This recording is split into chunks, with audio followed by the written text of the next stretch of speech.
My sister mocked my acne in front of 37 guests at her baby shower, so I let her finish her speech. Then what I played on the screen ended the party. How do you process the fact that your own sister, the person who used to braid your hair and whisper secrets under the covers with you, just publicly humiliated you? I'm still trying to wrap my head around it, but I guess we'll start here. My name's May, I'm 25, and my skin has been the bane of my existence since I was like 13. Not just the casual, oh no, a pimple kind of skin problems.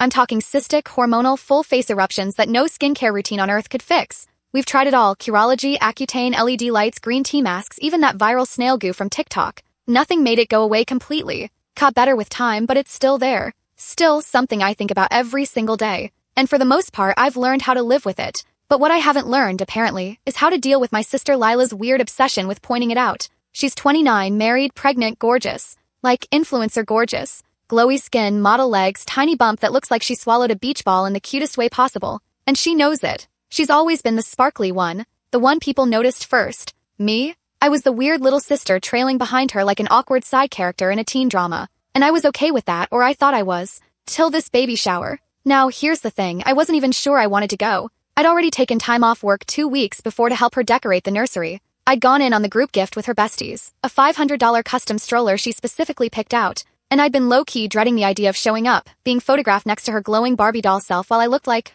well, someone who'd been stress breaking out for the last 2 months straight. But she begged, literally called me up saying, May, please don't bail. I need you there. You're my sister. So I went. I put on my best jumpsuit, black, flattering, barely clinging to the edges of my comfort zone, touched up my makeup like a pro, and showed up with a smile and a massive fruit tart from that overpriced bakery she loved. And for the first hour, it was actually kind of cute. Pink balloons everywhere, lush floral arrangements, those little sugar cookies shaped like baby onesies, even a Polaroid photo wall with a gold Baby Luna coming soon sign in glitter script. She looked happy, glowing. Her husband, Marcus, was beaming. Her friends were hyping her up. Everything was Pinterest-worthy perfection. Until the toast. So near the end of the party, she gets handed a mic. And she's like, okay, I just want to say something really quick before we cut the cake. All smiles. Everyone clapping. Camera phones out. And I'm standing by the dessert table, sipping watered-down lemonade, not thinking at all that I'm about to be dragged. She starts thanking people. Her in-laws. Her husband. Her best friend from college who flew in from Austin.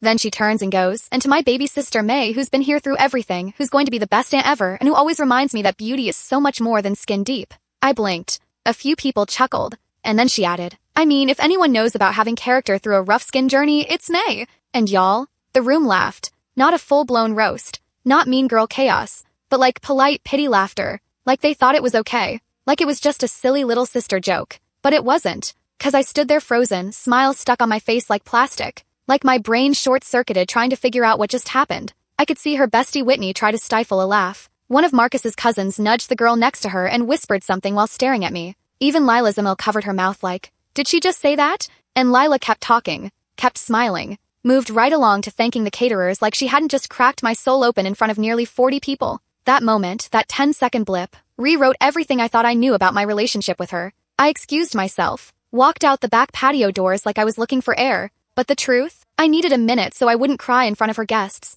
Because I couldn't believe what just happened. I was humiliated, betrayed, and so angry. 'Cause you can tease your siblings. Sure, you can have little inside jokes. But you don't weaponize someone's biggest insecurity, one they've been battling their whole life, for a cheap laugh at your own baby shower. That's not funny. That's mean. And something in me snapped. Right then and there, in the backyard by the garden chairs while the party music played and the cake was getting sliced, I decided I wasn't gonna let her get away with this. And yeah, I did let her finish her speech. I smiled for pictures. I even helped carry presents to her car like the nice sister I always pretended to be. But deep down, I was already planning exactly what I was going to do. 'Cause Lila thought she was untouchable. She thought she could humiliate me and everyone would just laugh along. What she didn't know was that I had screenshots. And that's where this story really begins. Before I break down how her big, perfect baby shower turned into my personal revenge premiere, I'd love to know, what city, state, or country are you watching from? Drop it in the comments below. And if you like stories where the bully gets publicly embarrassed, hit that like button and consider subscribing so you never miss the next one.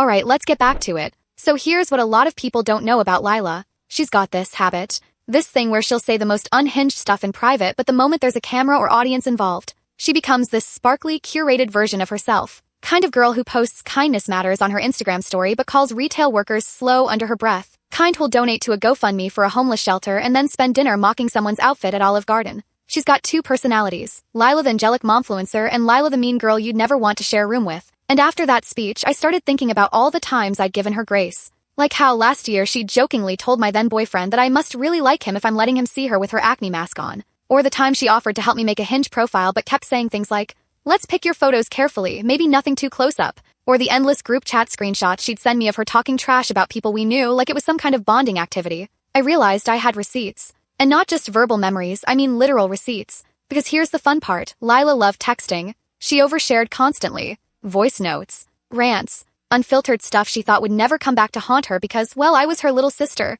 her safe zone, the one person she could vent to without consequence. She didn't know that in the months before her baby shower, I had started saving those messages. Not out of malice, more like self-preservation. I think some part of me always knew she wasn't as innocent as she acted. So the night of the party, after helping her pack the car and plastering on my best, I'm not emotionally bleeding smile, I got in my car and just sat there. I didn't even drive home, I just sat in the dark for like 40 minutes, replaying everything. And then I opened my notes app and typed, "Operation Respect Yourself." I know, cringe. But I needed something, anything, to pull me out of the shame spiral and back into control. I wasn't just going to cry about this and let it go. She wanted to humiliate me in front of 37 people? Cool. I was going to humiliate her in front of everyone who thought she was some angelic role model. I already had what I needed. I just had to decide how to use it. Let me pause here and explain something important. This wasn't about revenge for the sake of drama. I wasn't looking to ruin her life. I wasn't going to leak anything illegal or cancel her online. But I was going to force her to sit with the version of herself she tried so hard to keep hidden.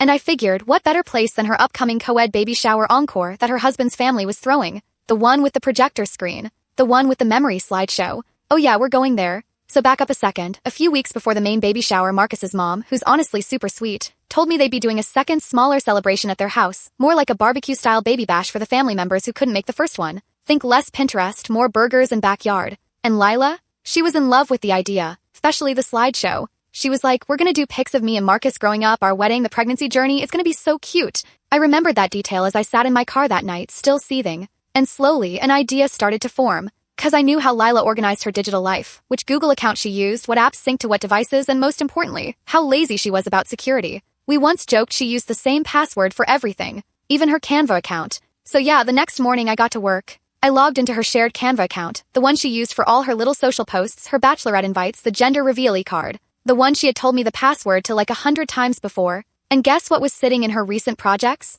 Yup, the baby shower slideshow, 32 slides of pastel cuteness. Baby bump photos, couple of reels from her TikTok, pictures of the ultrasound with sparkles around it. It was adorable, and it was about to get interesting. I copied the file, made a duplicate, saved it as backup slideshow, and I didn't touch the original, I left that one pristine. But my version? Oh baby, that one was about to be real different. I spent 3 straight days carefully curating what I call the real Lila. Screenshots, voice note transcriptions, bits of our texts, but nothing vulgar, nothing defamatory, just truths. Like this gem from last winter. Sometimes I wish I could trade May's skin for my pregnancy nausea. At least I'd still look pretty. Or the message she sent me about her friend Sasha. She gained so much weight after the baby, I don't even recognize her. Not everyone needs to reproduce, girl. Or my personal favorite. I'll be the cool mom, not the type with weird teeth and hormonal face craters like some people. That some people was underlined, bolded, followed by a winky face. I didn't doctor anything, didn't add filters or twist meanings.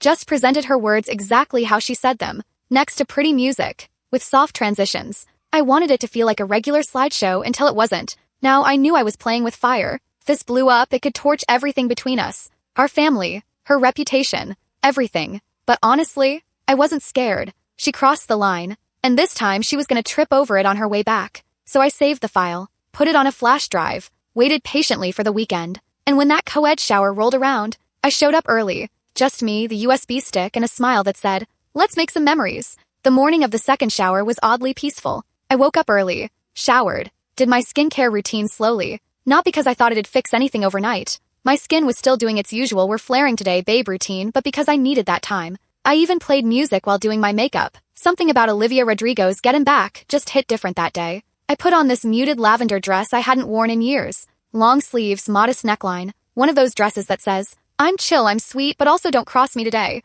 Party wasn't huge, maybe 20 guests tops. A mix of Marcus's extended family, some work friends, their pastor's wife, and a couple of neighbors from the block. It was supposed to be a chill, family-friendly afternoon. Burgers, cornhole, baby onesies on clotheslines. When I pulled up to their place, Lila was already outside, laughing with Marcus's cousin over something on her phone. She saw me and waved. "You came early," she beamed. I wanted to help set up, I said. And I meant it. Just not the way she thought. Inside, Marcus's brother was already messing with the projector. Lila had told me earlier in the week that he'd be the one to run the slideshow from a laptop, but he was clearly struggling. GMI cable this, folder name that. So casually, like this was no big deal, I offered, hey, do you want me to just load it in for you? I already saw the file on Canva. I know which one it is. He was like, yes, please. Lila just said it's called Baby Bash Final. It's on this flash drive, right? I nodded and plugged mine in, but the file he clicked was my version. I made sure the title looked almost identical. Same font, same thumbnail, just one little extra space in the name.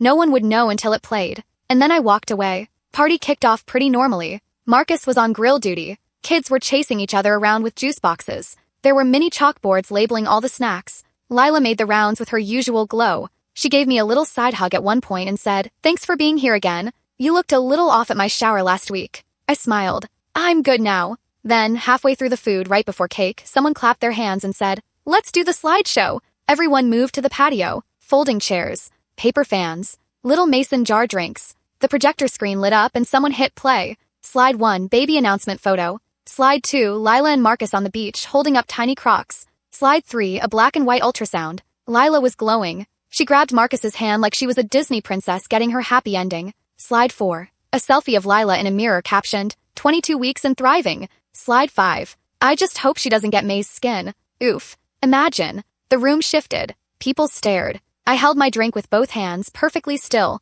Slide 6, screenshot of a voice note transcription. May's sweet, but like, you can't not see her acne, right? Like we all see it? Or am I evil? Slide 7, a WhatsApp message from her to me. Thank God I didn't get her skin jeans. No offense. Can you imagine being a teen and ugly? Silence. Like you could hear the wind chimes clinking against the fence. Marcus's mom blinked 3 times. The neighbor lady's mouth actually dropped open. And Lila? She was frozen. Like her soul left her body and was watching from the driveway. Then came the piece de resistance. Slide 8. A message she sent me 2 months ago. You're lucky I let you hang around my friends. You lower the hotness bar. I always look better next to you. The next slide was just white text on a black screen. This is the real Lila, but it doesn't have to be. Then fade to black. No one clapped. There was no great slideshow or polite giggling. Just dead air. Then a chair creaked. Then someone, Marcus's aunt I think, whispered, was that supposed to be a joke? And Lila, God bless her, tried to recover. She actually laughed. Like a panicked, high-pitched chihuahua on edge laugh. Oh my God, okay, who did that? That was not the right slideshow, obviously. That was like someone's weird prank or May's. Everyone turned to me. She turned to me. You brought this, didn't you? She said, eyes narrowed. What is wrong with you? I didn't raise my voice, just said, you humiliated me. At your shower. In front of strangers. And you thought it was funny. She sputtered. That was a joke. You always take things too far. No, Lila. You take things too far. And now they know. She looked around like she wanted someone to defend her. No one did. Not even Marcus. He looked crushed. He just sat there, lips pressed into a line, like a man who had just seen his wife for the first time with the lights fully on. Eventually, someone awkwardly turned the projector off. Someone else started rustling plates, pretending to clean. It was like the party collectively decided, we don't know how to recover from this. Lila stormed inside. I stayed another 10 minutes. Helped Marcus's mom put the cake away. Thanked her for hosting. Hugged a few people who awkwardly told me they had no idea she talked like that. And then I left. I didn't expect how fast it would unravel everything else. By the time I got home, literally home like keys still in my hand, my phone was already lighting up. First came the text from our mom. Mom, May? What did you do? Lila is sobbing. Mom, I can't believe you'd ambush her like that. You ruined what was supposed to be a special day. Mom, call me now. Then came the calls from Lila. Not voicemails. Just missed calls. Back to back. Like she wanted to scream at me live, not in text. Then the family group chat exploded. Aunt Gina. Lila, what was that slideshow? Uncle Ray, I thought it was a joke until the third slide. I'm honestly disturbed. Cousin Tori, this is so awkward. Are you guys okay? Grandma, yep, even her, I'm heartbroken. Please tell me that wasn't really you, Lila. I didn't respond to any of it. Instead, I made a grilled cheese, put on sweatpants, and just sat on my bed with Netflix playing in the background while my entire family collectively lost their minds. And the thing is, I wasn't even proud of what I did. I wasn't jumping around like, yay, revenge, or screen recording all the chaos from memories. I was just tired. Like bone-deep tired. That I've carried this for so long and finally dropped it kind of exhaustion. Because the truth is, this wasn't just about the slideshow, or even about the acne comment. It was about everything before that. When I was 15, I got my first serious breakout.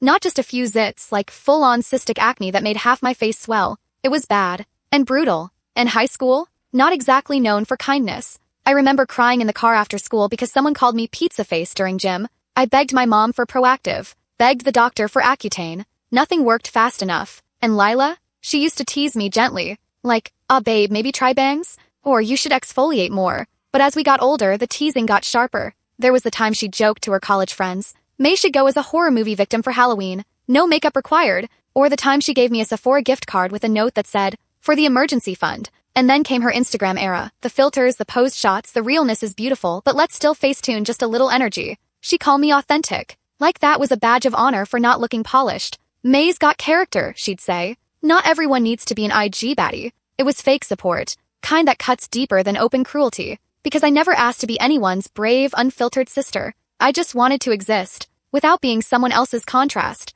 Anyway, the next day, Mom showed up at my apartment uninvited, like full surprise ambush. I opened the door in pajamas with tea in one hand and zero emotional armor left. She walked in like she owned the place, sat down and said, we need to talk. I just leaned against the wall and said, about Lila? Or about what she said? She paused. Long pause. Then, she's pregnant, May. Emotions are high. People say things they don't mean. That again. I've heard this line before. Ever since we were kids, Lila's actions were always excused with some version of, she's going through a lot, she didn't mean it, don't take it so seriously. Meanwhile, when I reacted, I was sensitive, overdramatic, difficult. I looked my mom dead in the eye and said, she meant every word, and you know it.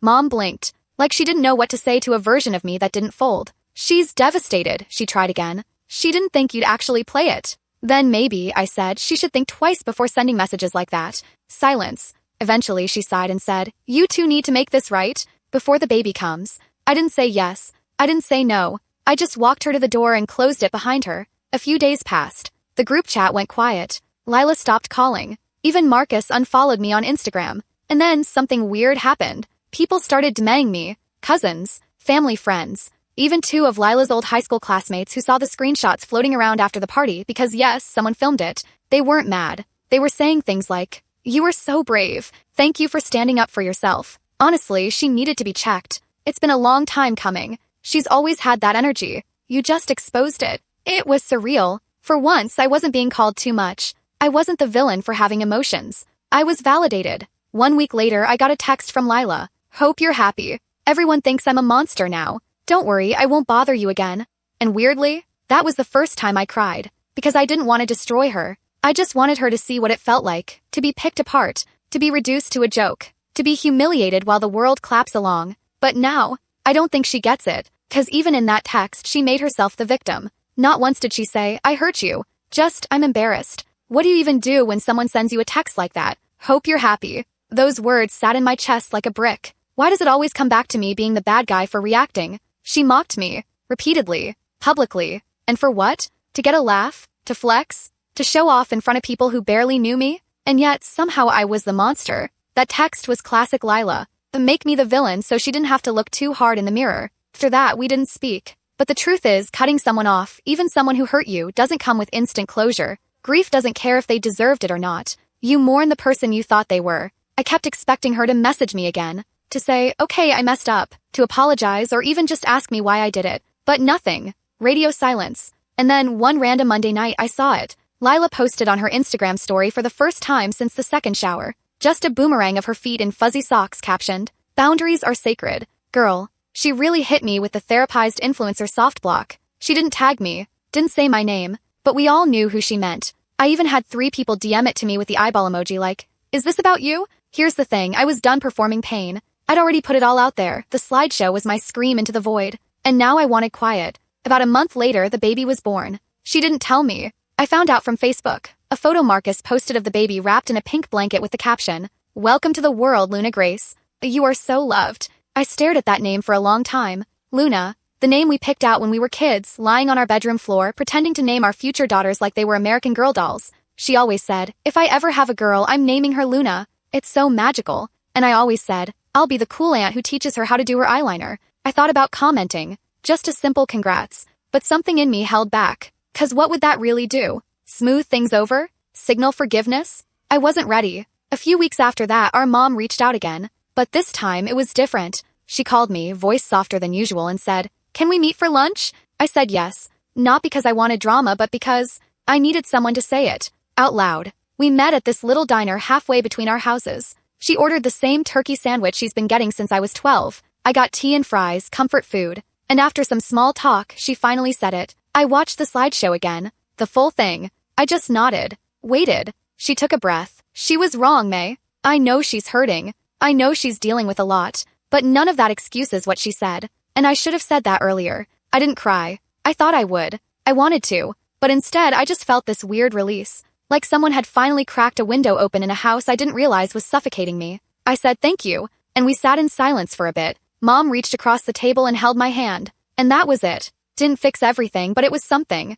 And that something mattered. I wish I could tell you Lila and I talked things out after that. That she called. That we cried. That we held baby Luna together and promised to start fresh. But that's not what happened. The next time I saw her was at a family gathering 4 months later. Our cousin's engagement party. I showed up in a maroon wrap dress with my hair pinned back and zero expectations. And when I walked into the room, there she was, holding Luna, surrounded by relatives, smiling that perfect, polished smile. And for a split second our eyes met. I thought she might look away, or scowl, or even roll her eyes. But instead, she nodded. Just once. Tiny. Barely there. And I nodded back. No fake hug for the cameras, just two women standing in the aftermath of something neither of us had the tools to fix yet. And that's okay. You ever look back at something and think, wow, that was the moment. That was the red flag dressed in neon and fireworks. And I still missed it? For me, that moment was junior prom. I know sounds random, but just hear me out. So I was 16. Still deep in my skin struggle era, covering up flare-ups with layers of Maybelline foundation and praying no one looked too closely.